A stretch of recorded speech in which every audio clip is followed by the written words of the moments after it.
Hello বন্ধুরা, welcome back to my channel. আশা করছি তোমরা সবাই খুব ভালো আছো। আমিও খুব ভালো আছি।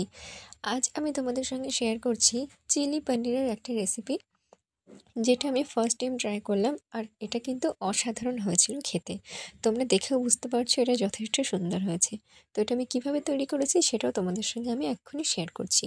প্রথমে আমি একটা বাটিতে 1.5 চামচ মতো কর্নফ্লাওয়ার নিয়ে নিয়েছি, আর নিয়ে নিয়েছি 1 চামচ ময়দা।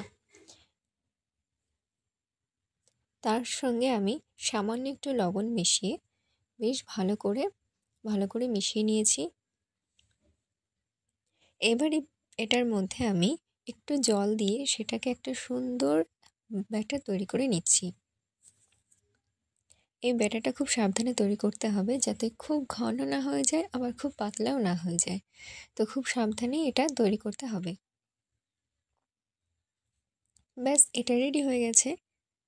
এবার আমি একটা বাটিতে কয়েকটা পনিরের টুকরো নিয়ে নিয়েছি। এটা আমি প্রথমে উষ্ণ গরম জলে লবণ দিয়ে ভালো করে ধুয়ে নিয়েছি।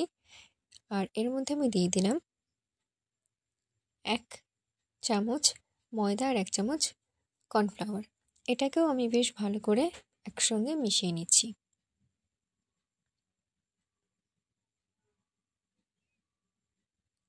এটা আমি খুব সাবধানে মিশিয়ে রাখলাম। খেয়াল রাখতে হবে যাতে মেশানোর সময় পনিরগুলো ভেঙে না যায়।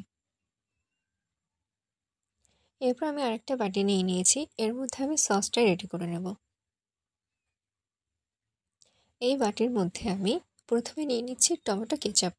এটা আমি 4 থেকে 5 চামচ পর্যন্ত নিয়েছি। তারপর দিয়ে দিয়েছি 1 চামচ রেড চিলি সস আর 1 চামচ গ্রিন চিলি সস আর সামান্য একটু সয়া সস। এগুলো দিয়ে ভালো করে মিশিয়ে তার সঙ্গে আমি কিছুটা জল অ্যাড করে এটা বেশ ভালো করে রেডি করে রেখেছি। আমি সসটা আগে থেকে রেডি করে রাখলাম, কারণ রান্নার সময় একে একে ব্যবহার করলে সসগুলো জ্বলে যেতে পারে। সেই জন্য আমি প্রথমে এই সসটা রেডি করে নিচ্ছি। তোমরা পরিমাণ মতো জল দেবে, বুঝতে পারবে সেই অনুযায়ী তোমরা জল দিয়ে রেডি করবে। এখানে আমি প্রথমে তেল দিয়ে নিয়েছি কড়াতে গরম হয়ে গেলে তারপর আমি যে পনিরগুলো আমি রেডি করে রেখেছিলাম সেটা আমি ব্যাটারে ডুবিয়ে একে একে পনিরগুলো কড়াইতে দিয়ে ভেজে নিচ্ছি। পনিরগুলো দেওয়ার সাথে সাথেই উল্টালে চলবে না, কিছুটা সময় থাকার পর তারপরে উল্টাতে হবে। দেখতেই পাচ্ছ খুব সুন্দরভাবে এটা রেডি হয়ে গেছে। এইভাবে আমি সমস্ত পনিরগুলো একে একে ভেজে নিলাম। এরপর কড়াইতে যে তেল ছিল তার পরিমাণ কিছুটা কমিয়ে তার মধ্যে আমি দিয়ে দিলাম সামান্য জিরে। তোমরা জিরেটা চাইলে স্কিপ করতে পারো, কিন্তু আমি জিরেটা ইউজ করলাম। তারপর দিয়ে দিলাম সামান্য আদা কুচি আর সামান্য রসুন কুচি।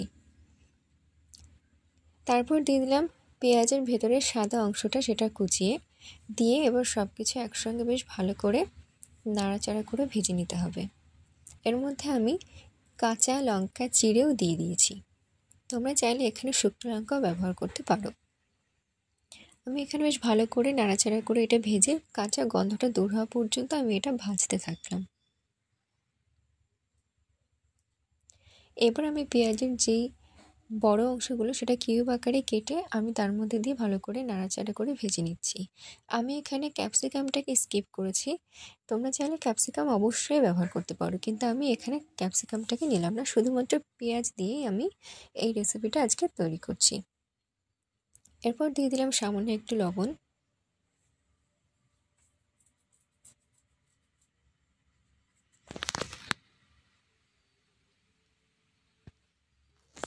এরপর আমি যে সসটা আগে থেকে রেডি করে রেখেছিলাম সেই সসটাও এখানে দিয়ে দিলাম। দিয়ে আবারও বেশ ভালো করে নাড়াচাড়া করে নিচ্ছি। তোমাদের যদি এখানে জলের পরিমাণ কম মনে হয় তাহলে এখানে জলটা অ্যাড করতে পারো।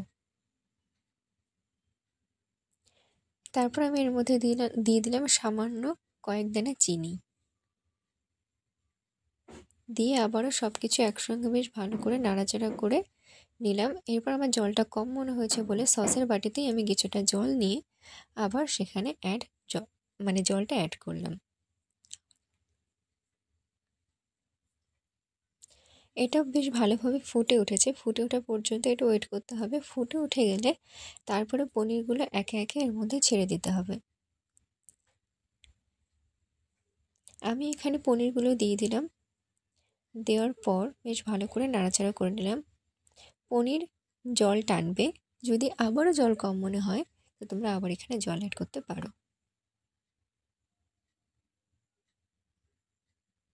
এবার এটা আমি কিছু সময় ফোটার জন্য রেখে দেব।